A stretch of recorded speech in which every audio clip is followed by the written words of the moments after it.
when we are making a tubular bead crochet with patterns like this, there of course this is one of the pattern.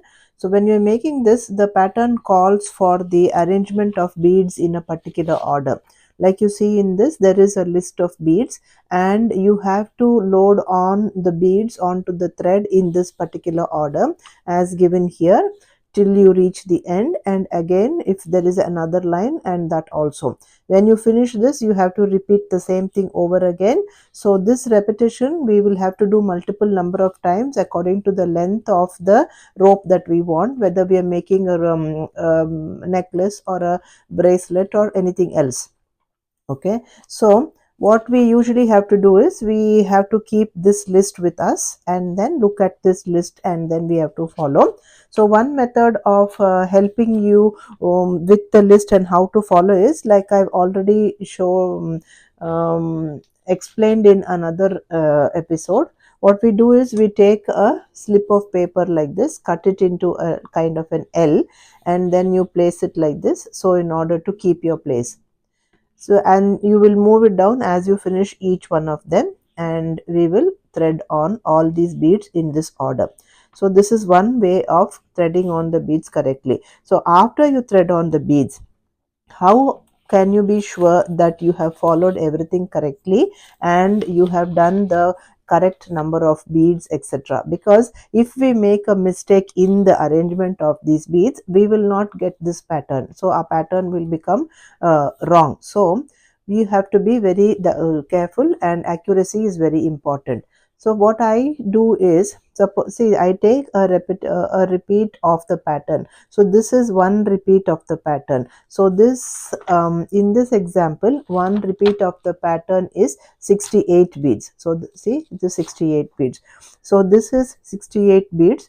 This is the beginning and this is the ending. So I make on a separate piece of thread, I make one repeat like this, and I make knots at either end like this and tighten it up so that the beads do not move, and I place it here like this.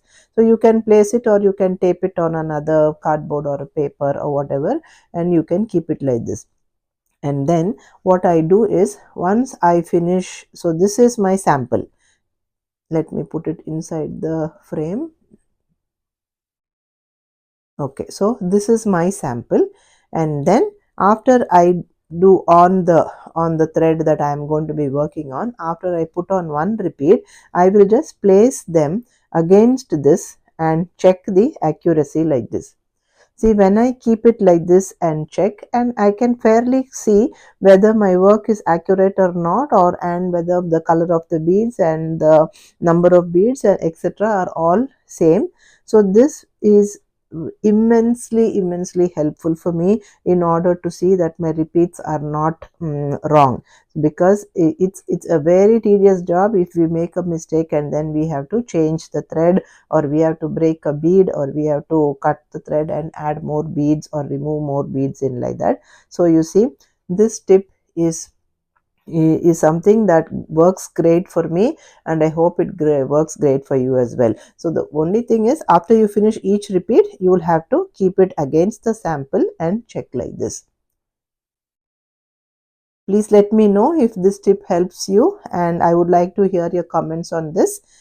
Thank you very much for watching my videos. I also have several tips like this and very good bead crochet starter rope, using a starter rope, and how to proceed using a starter rope, and such tips in my playlist. So please do visit them and leave your comments there if you have any, or ask questions.